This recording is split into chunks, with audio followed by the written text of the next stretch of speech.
श्री शंकर भगवान की जय।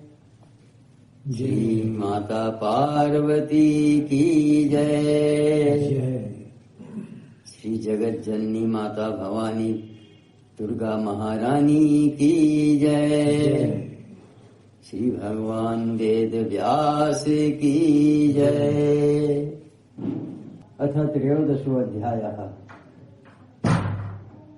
देवी की आधार शक्ति से पृथ्वी का अचल होना तथा उस पर सुमेरु आदि पर्वतों की रचना, ब्रह्मा जी द्वारा मरीचि आदि की मानसी सृष्टि करना, काश्यपी सृष्टि का वर्णन, ब्रह्मलोक, वैकुंठ, कैलाश और स्वर्ग आदि का निर्माण, भगवान विष्णु द्वारा अम्बा यज्ञ करना और प्रसन्न होकर भगवती आद्या शक्ति द्वारा आकाशवाणी के माध्यम से उन्हें वरदान देना। राजा बोले, हे पितामह, जगत के कारण स्वरूप तथा परम शक्तिशाली भगवान विष्णु ने पूर्व काल में वह यज्ञ कैसे किया? हे महामते, उस यज्ञ में कौन कौन ब्राह्मण सहायक थे और कौन कौन वेद तत्वज्ञ विद्वान ऋत्विज थे? हे परम तप, यह सब आप मुझे बताएं। भगवान विष्णु के द्वारा किए गए अम्बा यज्ञ को सुनकर बाद में मैं भी सावधान होकर उसी विहित कर्म के अनुसार यज्ञ करूंगा। व्यास जी बोले, हे महाभाग, हे राजन, भगवान विष्णु ने जिस तरह विधि पूर्वक देवी यज्ञ किया था, उस परम अद्भुत प्रसंग को आप विस्तार से सुने।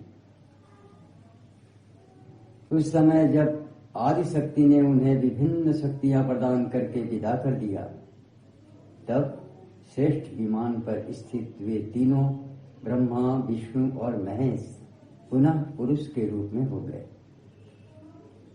वहां से चलकर वे तीनों श्रेष्ठ देवगण घोर महासागर में पहुंच गए। वहां उन्होंने पृथ्वी उत्पन्न करके उस पर रहने के लिए स्थान बनाया और वहीं रहने लगे।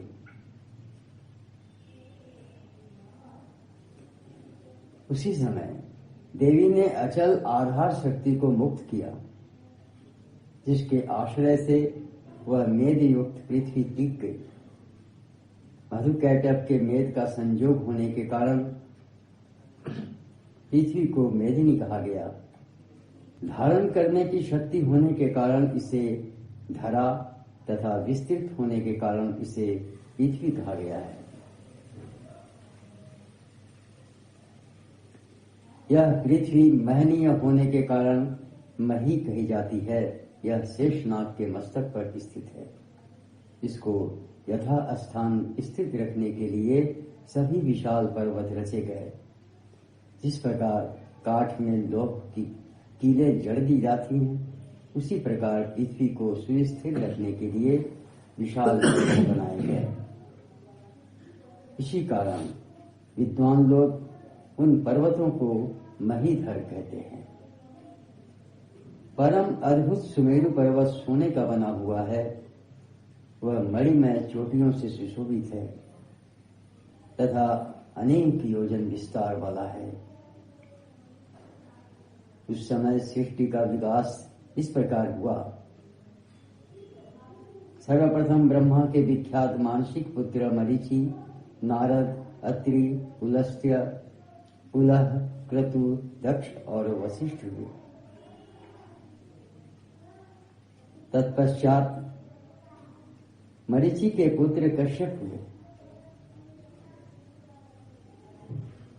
दक्ष प्रजापति को 13 कन्याएं हुई। उन्हीं कन्याओं से अनेक देवता एवं दैत्य उत्पन्न हुए।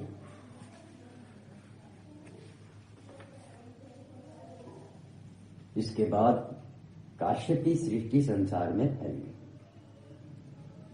उस सृष्टि में मनुष्य, पशु और सर्प आदि योनि भेदों से अनेक जीव उत्पन्न हुए। ब्रह्मा के दाहिने आधे शरीर से स्वयंभुव मनु उत्पन्न हुए तथा माए भाग से स्त्री के रूप में शतरूपा उत्पन्न हुई। उन्हीं शतरूपा से प्रियव्रत और उत्तानपाद नामक 2 पुत्र उत्पन्न हुए तथा 3 अत्यंत सुंदर और उत्तम गुणों वाली पुत्रियां उत्पन्न हुई। इस प्रकार सृष्टि रचना करके कमल से उत्पन्न भगवान ब्रह्मा जी ने सुमेरु पर्वत के शिखर पर एक सुंदर ब्रह्मलोक बनाया। भगवान विष्णु ने भी लक्ष्मी जी के विहार करने योग्य वैकुंठ लोक बनाया। वह अत्यंत रमणीय तथा उत्तम क्रीड़ा स्थान सभी लोकों के ऊपर विराजमान है।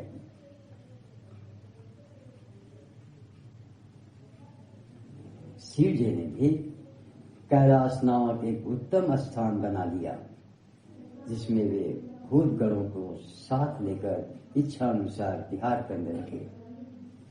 सुमेरु पर्वत के एक शिखर पर देवलोक स्वर्ग की रचना हुई।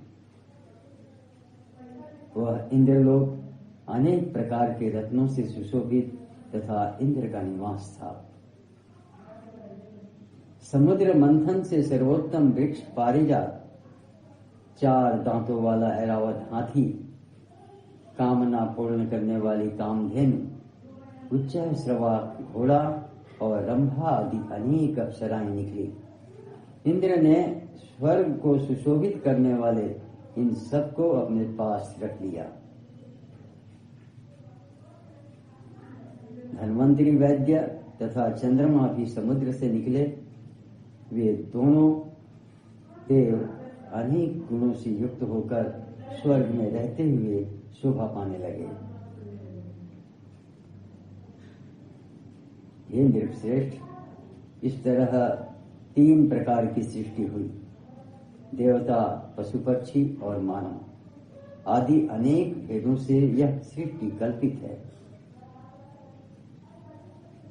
अंडज, स्वेदज, उद्भिज तथा जरायुज, इन 4 भेदों से अनेक जीवों की सृष्टि हुई।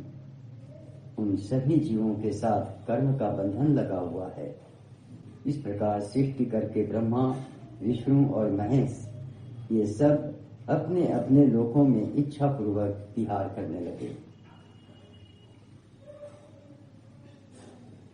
इस प्रकार सृष्टि के विस्तृत हो जाने पर अच्युत भगवान विष्णु अपने लोक में लक्ष्मी के साथ विराजमान होकर आनंद करने लगे। एक समय की बात है, भगवान विष्णु वैकुंठ में विराजमान थे। उन्हें एकाएक अमृत सागर में विद्यमान तथा मणियों से सुशोभित उस द्वीप का स्मरण हो आया, जहां महामाया का दर्शन करके उन्होंने शुभ मंत्र प्राप्त किया था। तदनंतर जिन भगवती के द्वारा वे पुरुष से स्त्री बना दिए गए थे, उन परम शक्ति का स्मरण करके लक्ष्मीकांत भगवान विष्णु ने अम्बा यज्ञ करने का मन में निश्चय कर दिया।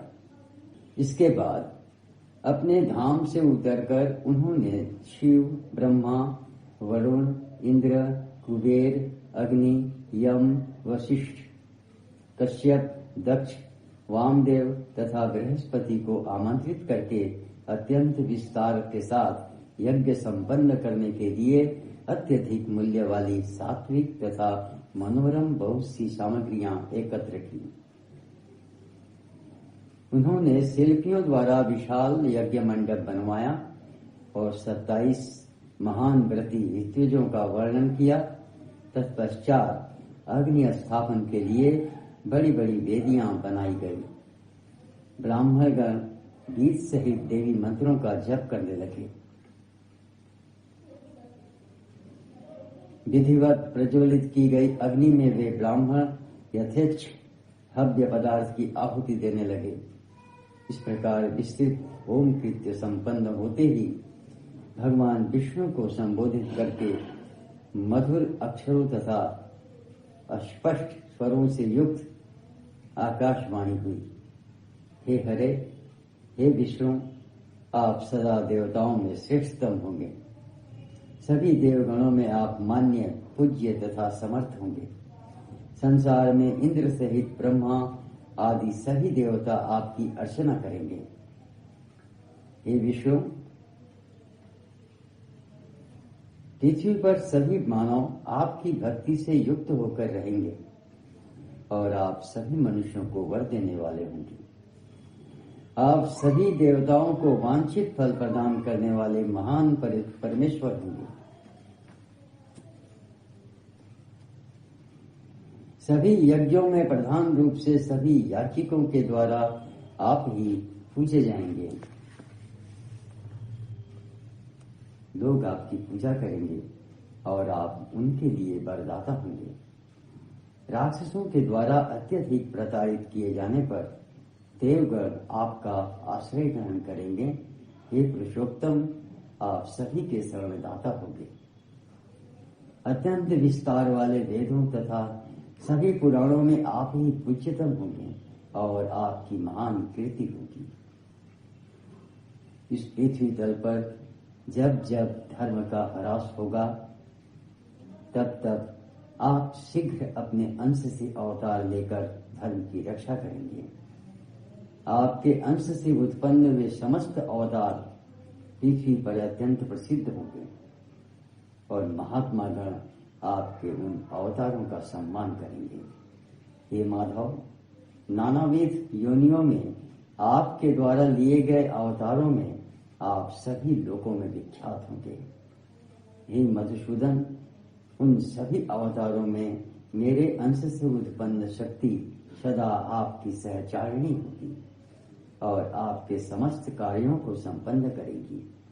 वह शक्ति वाराही, नारसिंही आदि भेदों से अनेक प्रकार की होगी। ये शक्तियां सभी प्रकार के आभूषणों से अलंकृत, भव्य स्वरूप वाली एवं नानाविध शस्त्रास्त्रों से सज्जित होंगी। हे विष्णु, आप उन शक्तियों से सदैव युक्त रहेंगे। हे माधव, मेरे द्वारा प्रदत्त वरदान के प्रभाव से आप देवताओं के समस्त कार्य सिद्ध करेंगे। आप लेश मात्र भी अभिमान करके उन शक्तियों का कभी अपमान न कीजिएगा, अपितु हर प्रकार से प्रयत्न पूर्वक उन शक्तियों का पूजन तथा सम्मान कीजिएगा। समस्त कामनाओं को प्रदान करने वाली वे शक्तियां भारतवर्ष में मनुष्यों द्वारा विविध प्रतिमाओं में प्रतिष्ठित होकर पूजी जाएगी। हे देवेश, उन शक्तियों की तथा आपकी कीर्ति पृथ्वी मंडल तथा समस्त सातों द्वीपों में प्रसिद्ध होगी।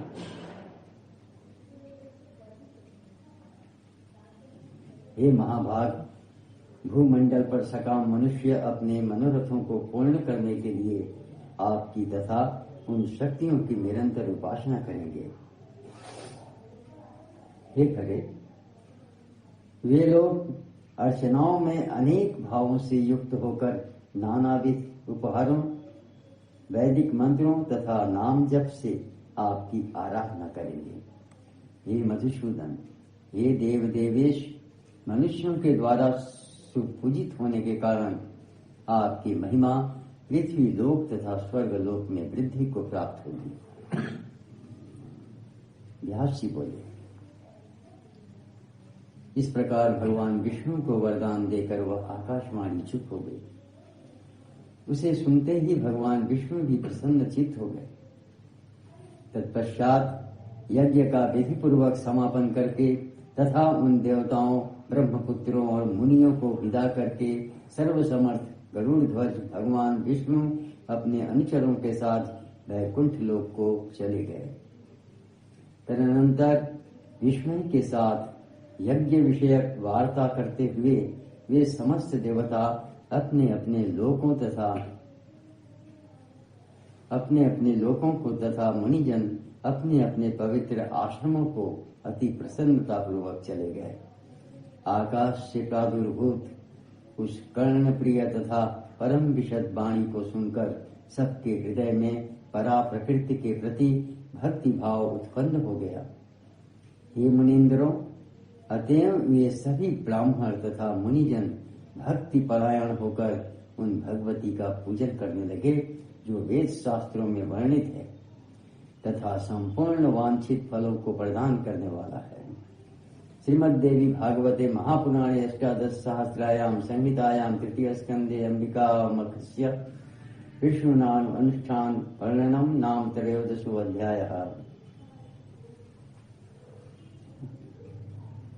खुद श्री शंकर भगवान की जय, श्री माता पार्वती की जय, श्री जगत जननी माता भवानी दुर्गा महारानी की जय, श्री भगवान वेद व्यास की जय।